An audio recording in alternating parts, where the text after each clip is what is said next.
how did you go about making some changes or improvements to your technique? It was obviously focusing on it when you're swimming. Were you doing drills? Were you doing any sort of like, I know I was speaking to Dave Tilbury Davis on a recent podcast, and Justin's name came up, and he was talking about a good like stroke rate set that he got from Justin. And it sounds like Justin's got some really good ideas on how to build that awareness and that feel for the water. Is there some things that you picked up from him? No, honestly, and I was only working with Justin for 2.5 months. He basically took the approach of you've never swam before, so just don't muscle the water, and like you just need to get some fitness under you right now. He didn't. There were a couple things that like my arm was crossing over pretty bad, and he was like, "Hey, he pointed it out and was like, try to fix that," but he wasn't like hammering me like, "Hey, you're still doing that wrong. You need to fix it."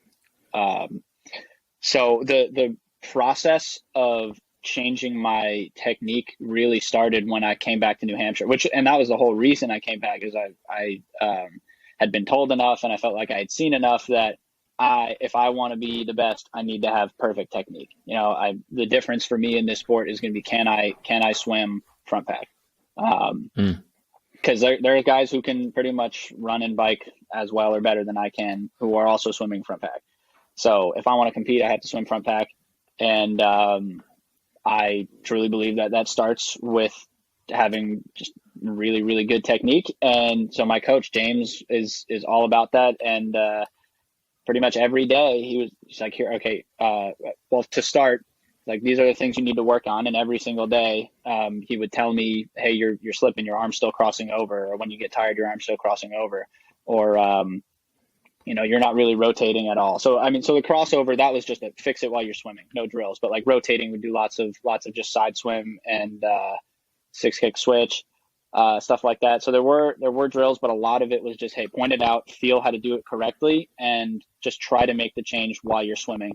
And then I sort of took it upon myself because I've always just wanted to do more. When I was just running, I bumped my own mileage up to 110. I peaked at my biggest week was 113 miles. And I was like, well, if I want to be great at running, I got to be running 105 to 110 miles a week.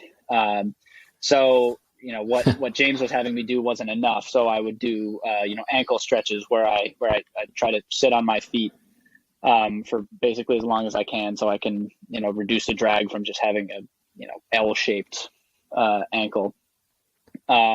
And like shoulder stretches, like, I don't know if people are going to be able to see it, but just like, all right, how can I get the most like dramatic catch? It felt like it was limited by my shoulder flexibility. So I'd just do that at night. And then I started sort of making my own drill sets from videos I would watch, like catch kick I was just going back and forth, just one arm in front of me kicking, switching off, and do a lot of fingertip drag just to work on my entry.